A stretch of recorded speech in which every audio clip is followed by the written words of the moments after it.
Thank you, Christina, for channeling both my inner camp counselor and my inner drill sergeant. Because that's a lot of where, again, my journeys have taken me, from the military to working with children primarily, and doing freedom schools and learning a lot of these chants and bringing some of these things and this energy to these spaces. So thank you for continuing that tradition and how those things continue.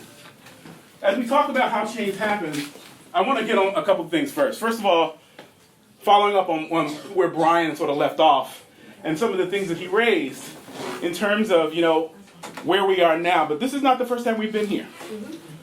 We've been in these places for a long time. Yeah. For quite a long time. And so when we begin to think about how change happens, we need to start to think about sort of what our potential roles can be in bringing about what that change looks like. When I think about change, I think about it in a couple of different ways. This is just one of them. The first way I think about it is internal. What needs to change in me? What needs to change in me to affect change elsewhere? The second level that I think about is interpersonally. What needs to change in us? And then the third way I think about is what needs to change out there? That's institutionally. So internally, interpersonally, and institutionally are the three ways that I begin to think about how change has to happen. But all of that really starts with self. When I think about starting with self, and when I undergo and I think about the change that's happened in me in my life and in my career, I think about it from the standpoint of the most important thing to do first was to begin to identify my purpose. Why am I here and what am I about? And how do all the events that are transpiring impact who I think I am and what I believe I'm about? And so the idea of knowing and understanding my purpose is tremendous. Beyond thinking about my purpose, then I have to think about what power do I have to exercise anything that I might be able to build upon. So beyond knowing my purpose, I have to then understand my power. Where are my spheres of influence? How do I affect change and where can I do that? Who hears what I have to say?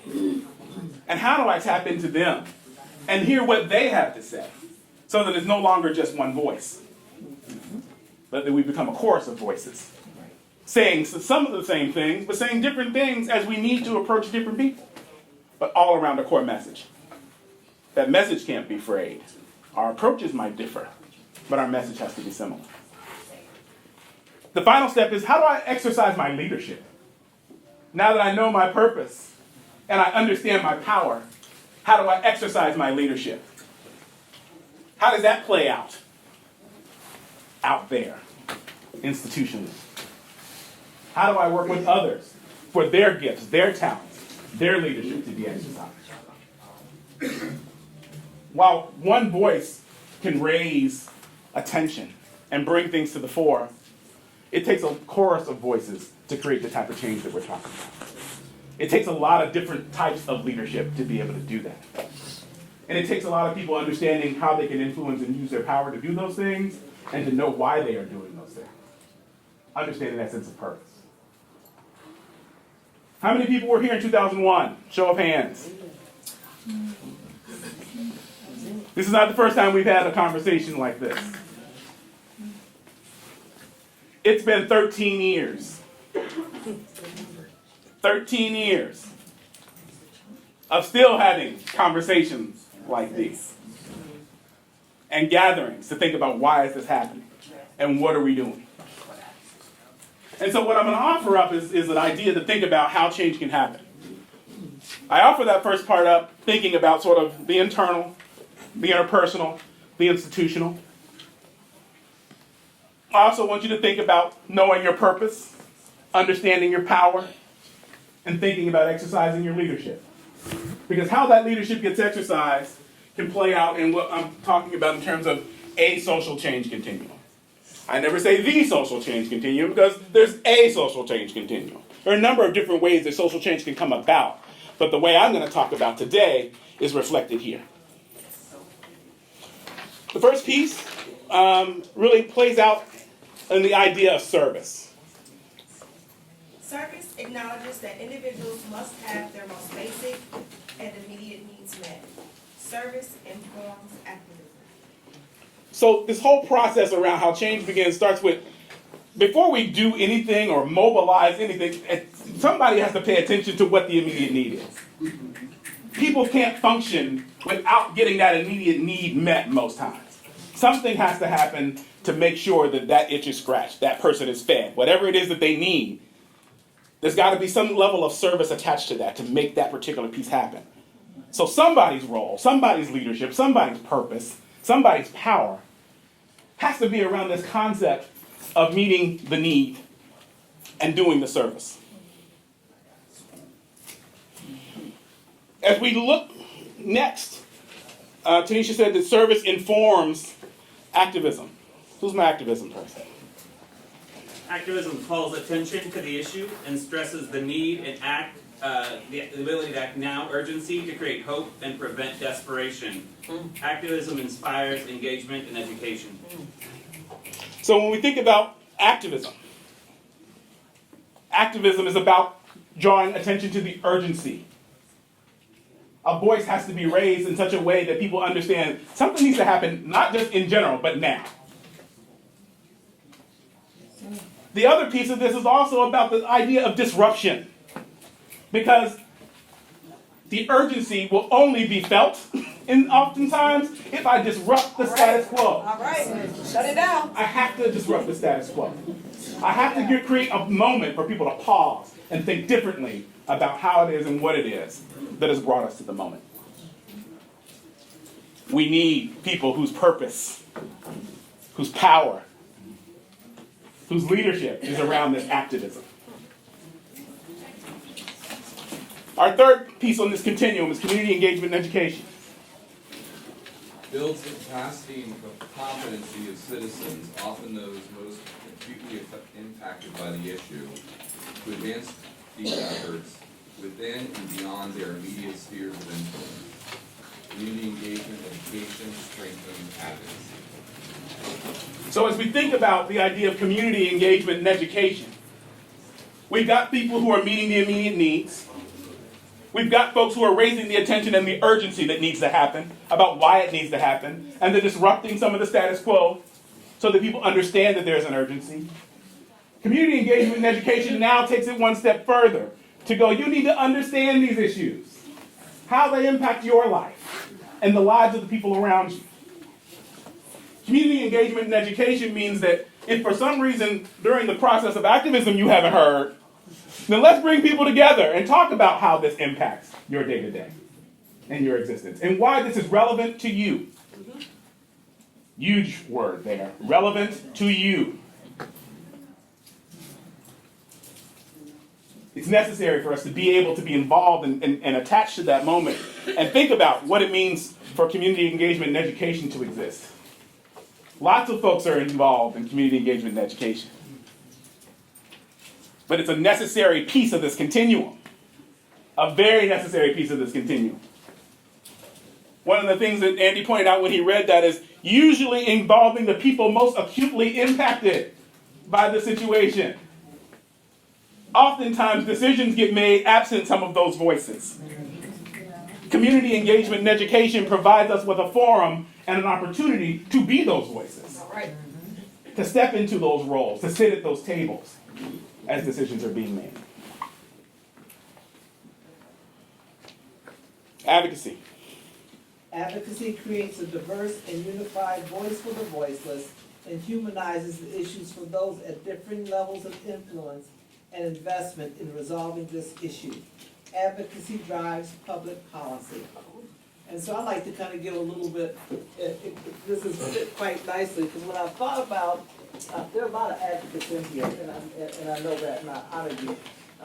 This is a role where you do have to use those people who are most affected by the particular issue to do the advocacy with you.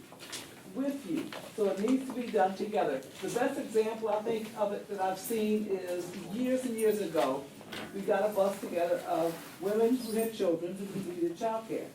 And we, you probably remember that, sister, like that. And we went to Columbus, And we went, and the mothers testified before the child care committee, the committee that handled, that financed child care. By the end of the hearing, the children were sitting on the legislators' laps. So it was primarily the mothers who did the advocacy for themselves because they could tell the stories.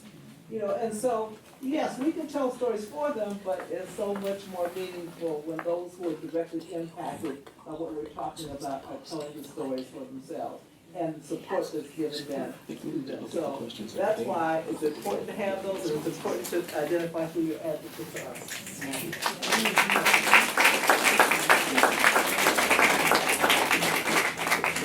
We all often talk about what it means to have a seat at the table and to be part of those conversations. And as Eileen described, you know, ideally we have those voices there. Those people who are most acutely impacted are there at the table having those conversations.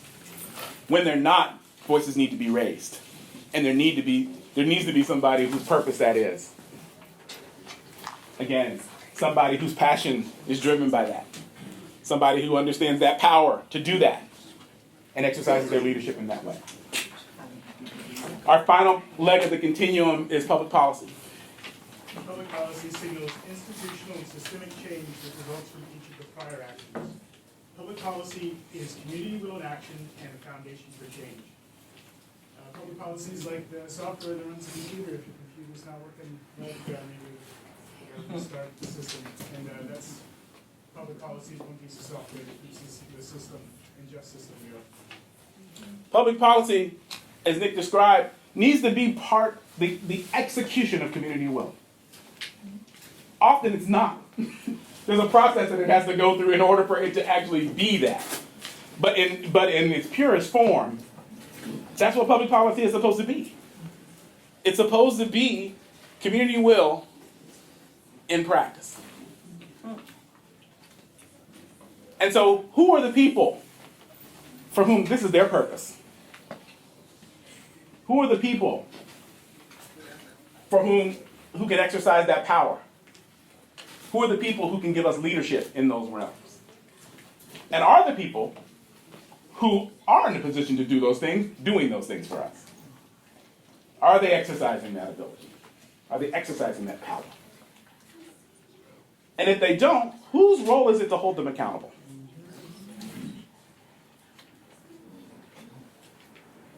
The reason it's been 13 years and we're still seeing this is because we have a collective responsibility to continue to hold folks accountable for the change that we want to see. That's not somebody else's job. That's not a pointing across the room, well, they're supposed to. I'll even go so far as to say what we're facing now is not just about police. It goes much further beyond police. They are a piece of what it is that is happening here, not the totality. And so we have to be careful not to label one particular aspect, one particular group as being responsible for what it is that we're facing now, because they are too part of a system that has been created. Rashida talked about a system of advantage and disadvantage. She talked about this being a system of changing meanings ascribed to physical appearance. She talked about being racialized into society. That actually creates a couple of different tracks. How do we internalize racial superiority if we are in the majority? Or in this case, white folks. How do we internalize racial superiority? How do we internalize, as people of color, racial oppression? The people in the police force are people who are all part of this. All of us are part of this. So when Damon posed his question, and he said, who are the they? Part of it for me is going, I'm part of they. Because I've been internalized into this system. All right. I play these things out in my actions on a day-to-day basis. Okay. So how change happens is us beginning to recognize that we play a role in all the things that we see here. Our voices have to be heard. We have to raise up those things that we see. Do we need to call out folks who are doing wrong in terms of the police department? Hell yes, we do. We have to call that out. We need to call that out. We also have to have our own sense of accountability for those places where we have not stepped up and taken the responsibility to advance this continuum. Am I bringing my skills to the fore? Am I engaged in some service that's helping change the situation that I see? Do I have an activist voice? And I'm clear we have some activist voices in here. That's all without question. Am I being an activist? Do I know what that means? Am I able to disrupt? Am I talking about the urgency? Am I engaged in community education? Am I helping people understand how this affects their lives? Not just telling them, you need to, oh God, what was the bill after Trayvon Martin? The stand your ground. Not just telling people, vote no to stand your ground. Read the bill. Understand what's in it. What's a bill? Understand that it's not enough just to say no, but understand why you're saying no. Educate yourself about why that bill is bad, so that you can speak to specific aspects of why this is not a good idea. Death and Reporting Act. How many people know that the Senate just passed this and it's just be signed by the president? Just passed this. What's it called again? The Death and Reporting. Our public policy that's going to help us make sure that we're able to engage around this stuff. That's where we are after, and like I said, this is just 13 years we're talking about the difference between our unrest, our uprising, and what we're seeing now. And so, these are the things that I want to just have you thinking about as we move forward into our dialogue and our conversation. What's my purpose? Where's my power? How am I exercising my own leadership? Thanks.